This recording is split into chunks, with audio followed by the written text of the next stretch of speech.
Hi mga kadiskartes, mahalito ko sa bagong araw. So for today's video ay ayan, Sunday, maghisimba ulit ang mga person at napakabuti ng Panginoon. Nung nakaraang linggo ay kasama ko ang aking jowa. So for today's video, kasama ko pa rin namin siya mga kadiskarte. At syempre kompleto ang mga chikiting at napakabuti ng Panginoon na patuloy niya kaming dinadako sa lugar na ito na magkakasama na ni mga kadiskarte. So medyo late ang mga person kaya nasa bandang likod kami. At hindi na nga kami sanay dito sa likod kasi lagi nga kami pumipesto doon sa harap dahil doon ang gusto ng aking bunsong anak.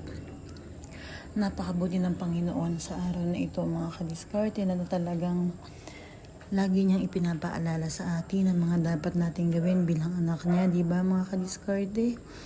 At syempre, hindi rin naman dapat na hindi natin gawin ang kanyang mga kalooban sa ating buhay. At alam niyo mga kadiskarte, simula nga nang ipinagkatiwala ko sa Panginoon, ang aking buhay ay talagang maayos ang nagiging takbo nito. Hindi ko na nilalaban ang aking mga gusto. Naku mga kadiskarte, kung alam niyo lang, marami talaga akong gusto sa buhay na talagang ipinagkikiitan ko noon. Pero dahil natuto na ako na ipagkatiwala sa Panginoon ang aking mga balakin, ay ito, siya na ang bahalang kumilos at siya na ang kumikilos sa mga nais ko, mga kadiskarte. Kaya napakabuti talaga ng Panginoon sa aming buhay. At ito nga, ito na rin ang araw na kung saan ay dinedicate na namin ang aming nabiling sasakyan. So sabi ko nga mga kadiskarte, ito ay blessing sa amin ni Lord. Talagang ito ay ating pagpapala na matagal na nating idinadalangin. Sabi ko nga, ang sasakyan ngayon ay hindi na luhuan ni mga kadiskarte, kundi necessity na siya. Lalo na sa amin na malaking pamilya, na laging nahihikwat at laging nalalawar-lawar. Hani mga kadiskarte. Ayan, thank you po sa buhay ng aming Pastor Kim na tunay nga na nag-bless ng aming sasakyan at napakabuti talaga ni Lord. Kung alam niyo lang ang kagalakan ay sobra-sobra. Kasi kami nga ng mga kadiskarte ay simpleng tao at napakabuti ng Panginoon na ipinagkakaloob niya ang mga bagay na ito ayon sa kanyang kalooban mga kadiskarte. Napakabuti ng Panginoon kung alam niyo lang ang aming kagalakan ay makakapagpuri rin kayo sa Panginoon mga kadiskarte. Naku, sabi ko nga sa inyo ay dinalangin ko ang mga bagay ko anong meron kami ngayon ay alam ko meron siyang ginagawa sa aming buhay at meron pa siyang gagawin pa kaya nakukuha namin ang mga bagay na ito ngayon at ako ay napaka excited kung ano pa ang gagawin ni Lord sa aming buhay lalo tigit sa aming mag-asawa. Ipinagpray ko talaga mga kadiskarte na kami ay pagpalain ng Panginoon upang maging daluyan din naman ang kanyang pagpapala. Pagpala iyon ang naging heart mo mga kadiskarte, talagang si Lord na ang bahala magpala sa buhay mo. At napakabuti lang ng Panginoon at walang pagsigda ng aming kagalakan sa araw na ito mga kadiskarte.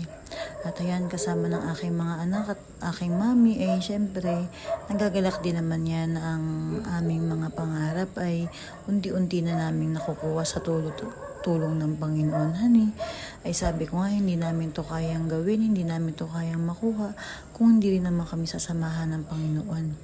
At syempre mga kadiskarte, itatanong nyo bakit kami nakabili nito, itatanong nyo kung ito ay hulugan ako mga kadiskarte, nabili po namin ito ng cash at talaga napakabuti ng Panginoon, itinataas ko talaga sa kanya ang pagkakabili namin ito kasi ayaw talaga ng aking jowa ng hulugan dahil ayaw niya na ng may araw-araw o buwan-bang iniisip kung anong susunod niyang babayaran. Honey, ay napakabuti ng Panginoon at kung itatanong nyo ay siya talaga ang nag-provide ng pambili nito mga kadiskarte. At syempre katulong ng aming mga trabaho ay nagkaroon tayo nito ng mga bagay na ating nakukuha. So simple pa lang ang mga bagay na ito para sa amin pero ito na ay nagiging kagalakan ng aming mga puso. So sa mga kadiskarte ko dyan na nangangarap din naman, hindi naman namin to nakuha nang nakaupo lang kami. Hani mga kadiskarte, sabi ko nga sa inyo, kami ay guro, kami ay VA. Kung tutuusin mga kadiskarte, ang aming sweldo sa VA ay mas mataas pa sa sinasahod namin bilang guro kahit na ako ay master teacher pa, honey. Kaya lang mga kadiskarte, alam nyo ang passion, alam nyo kung ano ang purpose na kami naging guro. So dati parang nawala na ang passion, nawala na ang fire sa pag-ibig sa pagtuturo. Pero alam niyo mga kadiskarte, nakita ko kung ano ang importansya na ikaw ay tinawag ng Panginoon sa gantong profesyon, na ikaw ay magturo sa harapan ng mga bata. Ay di kahit na medyo hirap, kahit na medyo mas mababa ang aming kinikita, ay ako ay nagpapatuloy. So salamat sa Panginoon na pinagkalooban niyo rin ako ng karunungan, dahil ngayon mga kadiskarte, ang aking online job ay hindi ko na tinatrabaho. May ibang nagtatrabaho na para sa akin. Pero minsan, may mga time na nagtatas pa ako. Yung mga kailangan ako lang talaga ang gumawa, mga kadiskarte. Kaya alam ko na mga kadiskarte ang aming gagawin mag-asawa kung gusto pa namin magpatuloy sa online job na ito. Marami na rin naman kaming maititrain at naiititrain na. At marami na rin kaming naipapasok sa aming trabaho. Ay sa Diyos ang papuri talaga na naipapasok ko na ang aking mga kapatid at ilang kakilala, at soon meron kaming luluto ngayon mga kadiskarte. Hari nawa ipag-pray natin sabay-sabay at soon.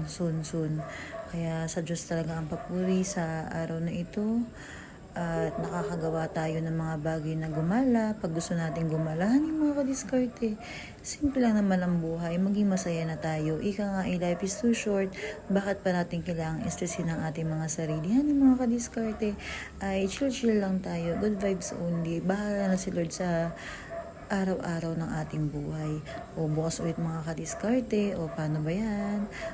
Kita-kita ulit tayo bukas. Bye mga kadiskarte.